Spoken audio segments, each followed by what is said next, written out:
সুপ্রিয় দর্শক, আপনাদেরকে একটা তথ্য জানিয়ে রাখি। হাঙ্গেরির রাজধানী বুদাপেস্টে প্রায় 2 লক্ষাধিক মানুষের একটা মার্চ বা মুভমেন্ট হয়েছে, যেটা LGBTQ এর আন্দোলন। আমরা জানি যে প্রতি বছর 27 জুন থেকে 28 জুনের মধ্যে এই অনুষ্ঠানটি হয়ে থাকে। 1969 সাল থেকে এটি চলে আসতেছে এবং আজকে আমরা জানি যে প্রায় 2 লক্ষাধিক মানুষ বুদাপেস্টে সমবেত হয়েছেন, কারণ বুদাপেস্টের বা হাঙ্গেরির যে ডানপন্থী প্রধানমন্ত্রী ভিক্টর অরবান, তিনি এই সম অধিকার বা ট্রান্সজেন্ডারদের যে কার্যক্রম সেটা নিষিদ্ধ করেছিলেন। তারই প্রতিবাদে মূলত এই প্রোগ্রামটা আয়োজন করা হয়। আয়োজকদের পক্ষ থেকে বলা হয়েছে প্রায় 1,80,000 থেকে 2 লক্ষের মতো মানুষ এই সমাবেশে অংশগ্রহণ করেছেন এবং পৃথিবীর প্রায় 33টা দেশের বিভিন্ন শহরে মূলত তাদের এই সম অধিকার বা ট্রান্সজেন্ডার গেটে থেকে শুরু করে এদের এই অধিকার আদায়ের আন্দোলনে মানুষ অনুষ্ঠান করেছেন। তো আপনাদেরকে বলে রাখি, LGBTQ এর আপনারা অনেকেই জানে LGBT বিষয়টা কি।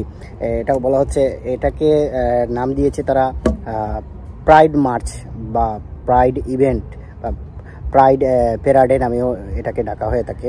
তো প্রাইড প্যারাডে বা প্রাইড মার্চ বিষয়টা হচ্ছে মূলত একটা উভকামী, লেসবিয়ান বা সমকামী যারা, তাদের অধিকার আদায়ের এই আন্দোলনটা প্রতি বছর 27 জুন থেকে 28 জুনের মধ্যে অনুষ্ঠিত হয়।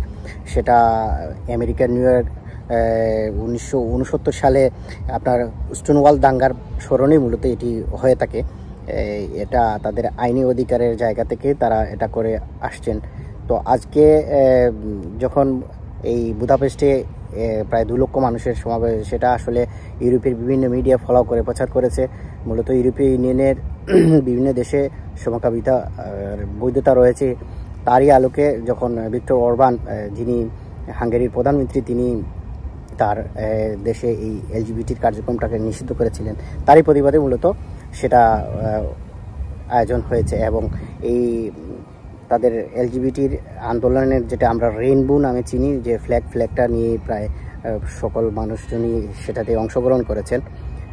এবং এই অর্গানাইজেশনের যে সভাপতি, যিনি ভিক্টর বাদবানি, তিনি AFP-কে বলেছেন যে কত মানুষের উপস্থিতি হয়েছে একজ্যাক্টলি সেটা বলা সম্ভব নয়, কিন্তু তারা ধারণা করতেছেন প্রায় 2 লক্ষাধিক মানুষ বা 1,80,000-এর মতো মানুষ সেখানে উপস্থিত হয়েছেন, মূলত তাদের সম অধিকার এবং এই লেসবিয়ান বলেন, সম অধিকার, সমকামী বলেন, যাই বলেন, তাদের এই অধিকারের আদায়ের আন্দোলনে।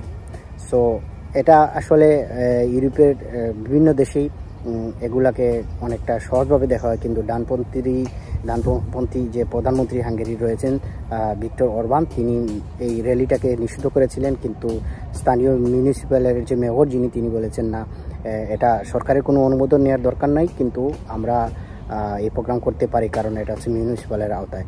এবং তারই প্রেক্ষিতে মূলত এই বিশাল সমাবেশের ঘটনা ঘটলো। সেখানে 70 জনের মতো এমপিও অংশগ্রহণ করেছিলেন। যাই হোক, আপনাদেরকে এই সংক্ষিপ্ত এই তথ্যটা দিলাম।